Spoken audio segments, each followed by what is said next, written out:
focus on UX today than I think there has been before. Like, you have to create a definitely pleasing experience for enterprise users, which is not something that's happened before.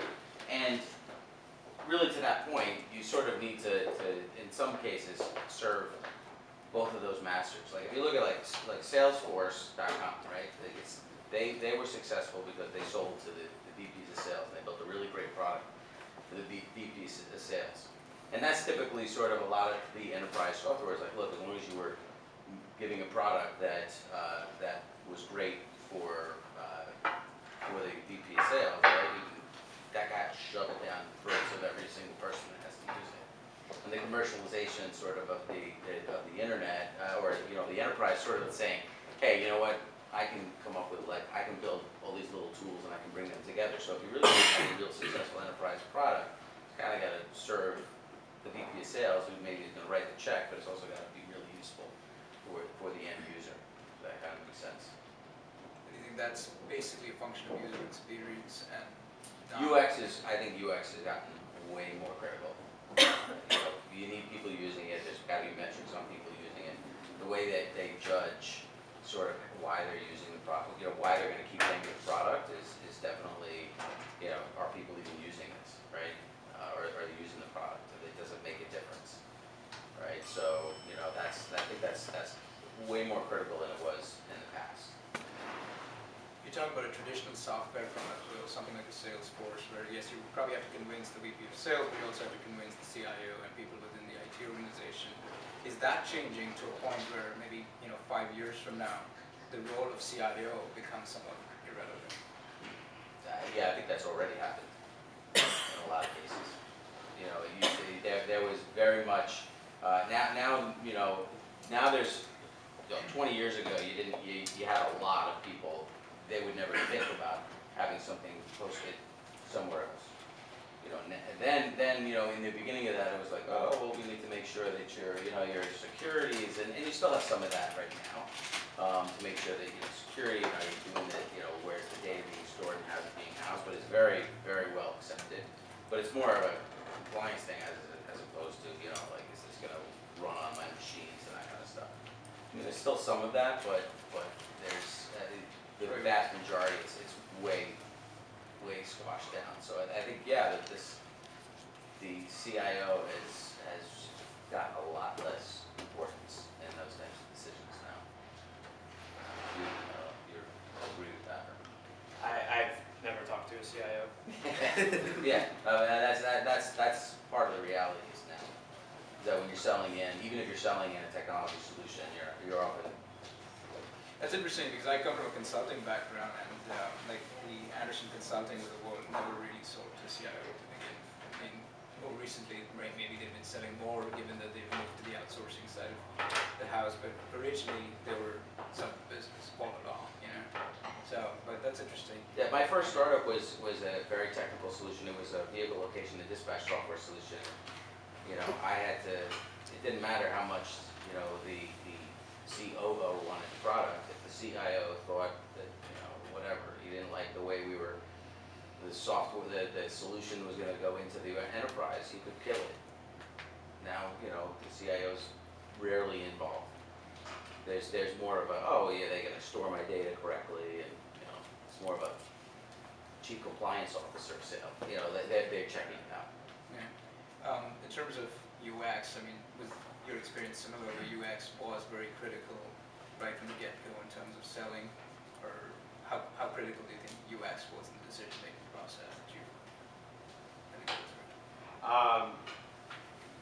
Yeah.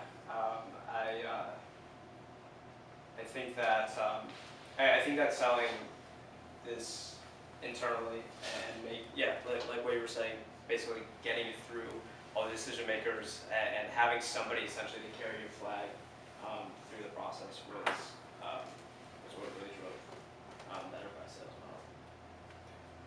So there's probably consensus here, unless there's any different opinion in terms of A, the criticality of UX, and B, that the decision-making process is being sort of taken over by the rest of the organization, the actual users, and perhaps the people that these users report up to. Does anyone opinion or a different take on that? Doesn't sound. So I have a question. So if the UX is a big part of your product, how do you showcase when you're trying to sell it? How do you showcase UX? Yeah. Is it just through well, because maybe it'd be most apparent to the people who would actually be using it, not necessarily to the people who are making the decision. Or So, well, that's what I was saying. I think, depending on, again, it's very dependent on solution and that type of stuff. But, you need to sort of have something for both of them, right? So, the most important, what's gotten more important is that you actually give productivity a lot of times to the end user, and that you're giving them an experience and all that, right? But which hopefully will translate to results for them. But dashboards and that kind of stuff for the people that are writing the checks often becomes very important too.